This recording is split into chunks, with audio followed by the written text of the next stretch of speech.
Welcome to the Teaching Autism and Special Education Community Podcast. Hi, I'm Nikki, a passionate special educator, autism advocate, resource creator with over a decade of experience, and you may know me as the face behind Teaching Autism. This podcast is your go-to place for practical tips, hands-on strategies, and inspiring and funny stories to support special educators all around the world, whether it's building independence, creating engaging lessons, or finding that elusive work-life balance. I'm here to help you thrive inside and outside of the classroom. Let's dive into today's episode and make a difference together.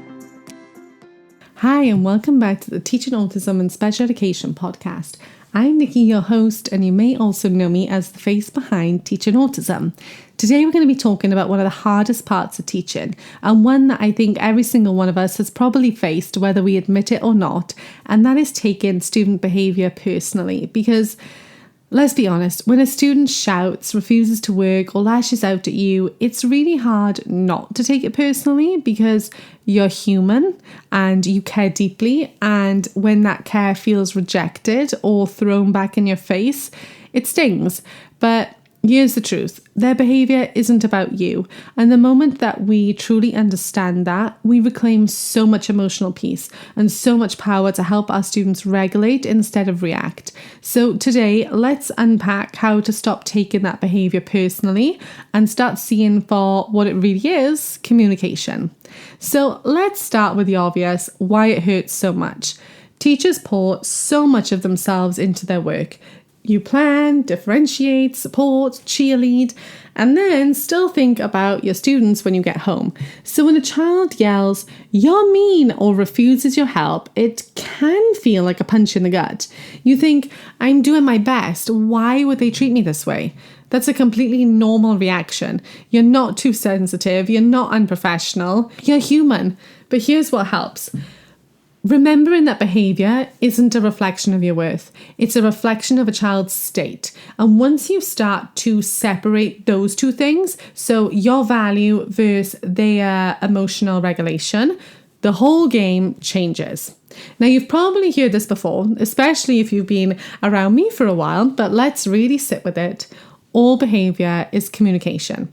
A student who screams might be saying, "This feels too hard." A student who refuses to join might be saying, "I don't feel safe." A student who hits might be saying, "I have no other way to express what I'm feeling." It's not defiance, it's dysregulation. They're not giving you a hard time, they are having a hard time. And when you reframe it that way, your role shifts from disciplinarian to detective. And you know I love to talk about how we're detectives all the time. And instead of reacting to the surface behaviour, you start asking, what is underneath this and what need is this behaviour meeting? And that is going to lead to empathy, even on the really hard days. Now, when behaviour flares up, it's really easy to get pulled into the emotional storm. But the key to staying calm is learning to pause and separate. Now, here's what I mean. When a student yells, "I hate you," don't hear, "You're a bad teacher." Translate it as, "I'm really overwhelmed right now." When they rip up the work you just prepped, don't think, "They don't respect me." Try, "This task feels too big for them right now." Now, we're not excusing the behaviour, we're understanding it. And that understanding is going to keep your nervous system steady enough to help instead of escalating the whole thing. So what we also want to do is build some emotional distance in a healthy way. Now, let's talk about professional empathy. So caring deeply, but not absorbing everything. You can say to yourself, this behaviour is information, not an attack. And it's okay to protect your emotional space. That might mean taking a deep breath before responding, or reminding yourself that what's happening is about regulation, not rejection.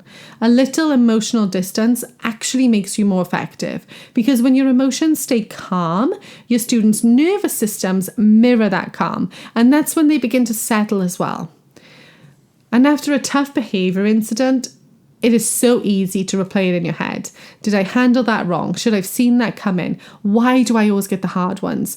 But replaying that is going to drain you. But reflecting is going to help you grow. So instead, I want you to ask yourself some gentle, productive questions. So things like, what might have triggered that behavior? What worked well and how I responded? What can I tweak next time? Then, and this part's the most important part, let it go. Once you've reflected, the lessons learned, you don't need to carry it home with you. And one of the most healing shifts you can make is to see your students as more than their behaviours. The child who screamed yesterday might also be the one who brings you a flower tomorrow.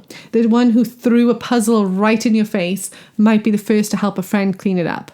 Every student is bigger than their hardest moment. And when you hold that perspective, it is easier to be able to respond to them with compassion instead of resentment, and to be able to start every day fresh and positive as well. Now, it is also important to protect your own regulation. You cannot co-regulate if you're running on empty. If you find yourself constantly taking behavior personally, it might be a sign that your nervous system needs some care as well. So I want you to try some small resets throughout the day. Step outside for a minute of fresh air, take 5 slow breaths before transitions, play some calm music during prep time, even use humour with colleagues to lighten the load. Your calm is not just a classroom management strategy, it's also an act of self-preservation. And sometimes I think we think that success means no behaviours at all, but in special education, success can often look like shorter behaviours or quicker recoveries or better communication afterwards. And sometimes success literally can mean that you stayed calm. You didn't match the chaos. You modelled what safety feels like. That is powerful, and that is enough. Now, if you're listening to this and thinking, I know all this, but it still gets to me sometimes, that's okay. Even the most experienced teachers get hurt or frustrated sometimes. Empathy does not mean invincibility. It means you care, and that's your superpower. And just remember to give that same empathy back to yourself, because you're learning as well every single day.